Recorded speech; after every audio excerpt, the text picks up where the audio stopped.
જય શ્રી કૃષ્ણ. કેમ છો? મજામાં ને? આજે આપણે કોઈ રેસીપી લઈને નથી આવ્યા. આજે આપણે લીલું લસણ આખા વર્ષ માટે કઈ રીતના સ્ટોરેજ કરવું તે હું લઈને આવી છું. આપણે આ લીલું લસણ આપણે શિયાળામાં જ મળતું હોય છે, પછી આપણે નથી મળતું. અમુક શાકભાજી પણ આપણે શિયાળામાં મળતા હોય છે. આપણે વટાણા તમે સ્ટોરેજ કર્યા હશે, પણ લસણ નહીં કર્યું હોય તો આ રીતના મારી રીતના કરશો તો આખા વર્ષ માટે તમારે ફ્રેશ લસણ જેવું જ રહેશે. એકદમ સરસ. આપણે લસણ એકદમ સરસ તાજું હોય તે લેવાનું છે, અને જો માટી વાળું હોય તો આપણે પહેલા ધોઈને આપણે 5 થી 6 કલાક માટે સૂકવી દેવાનું છે. અને માટી ન હોય તો ધોવાની કોઈ જરૂર નહીં પડે. આપણે ઉપરનો પાર્ટ તો નીકળી જ જવાનો છે, આ ઉપરનો છે તે. એટલે આપણે નહીં ધોઈએ તો પણ ચાલશે, પણ માટી હોય તો આપણે ધોવું હોય તો એ રીતના ધોઈ નાખશું. પેલા આપણે આ ઉપરનો પાર્ટ કાઢ લેવાનો છે, ને છરી વડે આપણે કાપી લેશું. આ રીતના આપણે સરસ કાપી લેવાનું. અને આપણે કોઈ પીળું પાંદ હોય તે પણ આપણે લઈ લેવાનું છે. એટલે પીળું પાન નહીં હોય તો આપણું સ્ટોરેજ બગડશે નહીં. આ રીતના થોડું પીળું હોય તો પણ લઈ લેવાનું છે, એટલે આપણે સ્ટોરેજ એકદમ સરસ બને. આ રીતના આપણે છાલ ઉતારી લેવાની છે. ઉપરનો ભાગ છે તેને આપણે આ રીતના દૂર કરી દેશું. આપણે વ્હાઈટ ભાગ છે એકદમ સ્ટ્રોંગ હોય છે.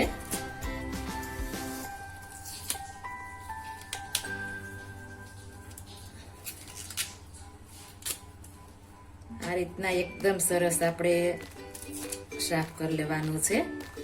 આપણે ગ્રીન પાર્ટ રહેવા દેવાનો છે. અને આ રીતના આપણે બધું લસણ સાફ કરી લેશું.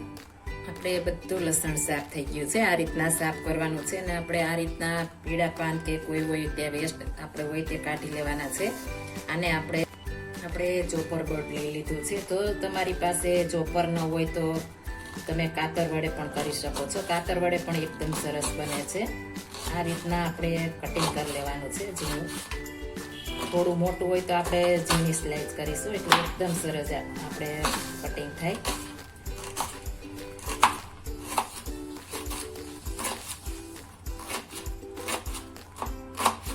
આપણે મીડિયમ થિકનેસ રાખવાની છે, એકદમ ઝીણું પણ નથી રાખવાનું.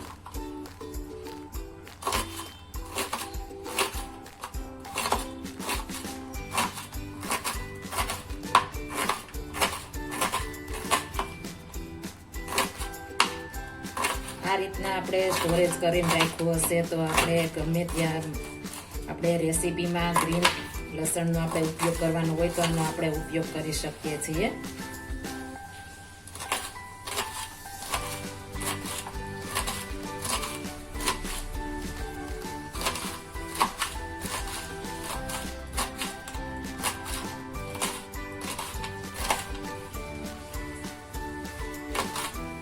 આપણે ભીનું જરા પણ રહેવા દેવાનું નથી. ભીનું હશે તો આપણું સ્ટોરેજ એકદમ સરસ નહીં બને. એટલે આપણે એકદમ સુકાવા દેવાનું છે ધોયા પછી.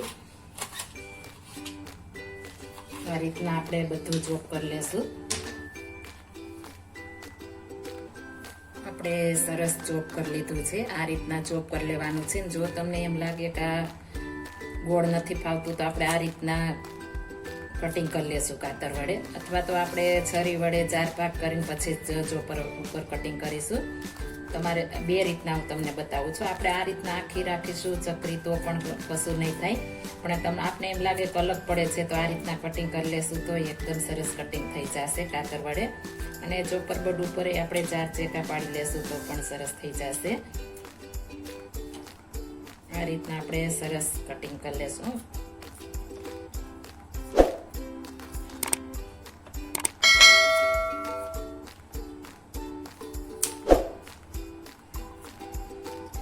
આપણે સરસ કટિંગ થઈ ગયું છે.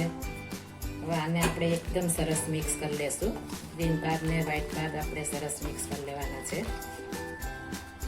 હવે આને કોઈ પણ કિચન ટુવાલ ઉપર આપણે સૂકવી દેશું. તે ન હોય તો આપણે કોટનના કપડા ઉપર પણ સૂકવી દેશું. આપણે આમાં મોજ્યું હોય છે તો આપણે થોડી વાર 15 થી 20 મિનિટ માટે પંખા નીચે સૂકવીશું તો તેમાંથી પાણી 15 થી 20 મિનિટ માટે આપણે પંખા નીચે સુકાવા દેશું. આ રીતના અંદર મોચી રહેશે તો બધું ઉડી જશે.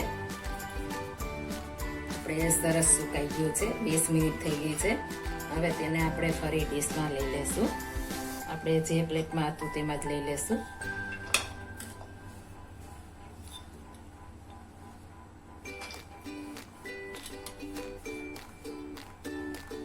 આપણે આ રીતના સ્ટોરેજ કરેલ હશે તો આપણે કોઈ પણ રેસીપી બનાવવી હોય તો તેમાં આપણે ઉપયોગ કરી શકીએ છીએ. અને આ ખાસ વાત તો એ છે કે આપણે આ શિયાળામાં જ મળે છે, પછી આપણે લીલું લસણ મળતું નથી.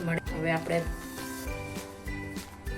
કિચન પેપર સાઈડમાં મૂકી દેશું અને આપણે એમાં થોડું નિમક નાખી દેશું, એટલે આપણું આવું આવું લસણ રહેશે.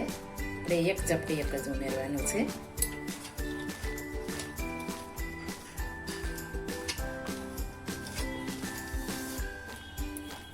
આપણે કોઈ લોકવાળી બેગમાં અથવા તો એરપેક ડબ્બામાં ભરી લેશું. આ લોકવાળી હશે તો આપણે જગ્યા નહીં રોકે, એટલે આપણે લોકવાળી બેગમાં ભરી લેશું.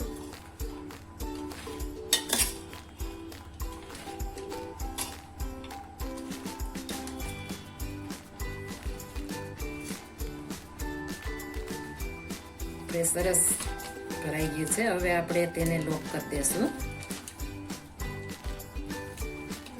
એકદમ સરસ આપણે લોક કરી દેવાની છે.